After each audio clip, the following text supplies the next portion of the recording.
How's it going, everyone? In today's video, I'll show you on how you can change the seam position in Elegoo slicer. So basically, if we slice the model right here, we can then go ahead and see the seam by making sure that the seam is enabled to simply see. So in here, the seam is going to be marked with this white areas.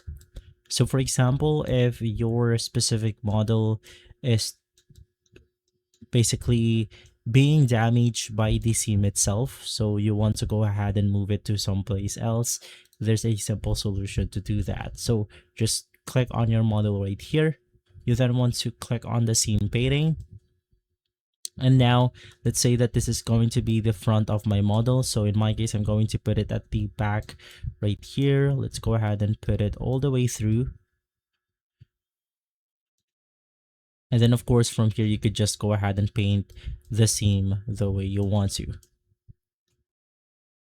And so right after, let's just slice the model once more. And from there, we have successfully moved the seam the way we want to. And so guys, if this video has been helpful, leave a like, subscribe, and follow us for more videos like this. Thanks for watching.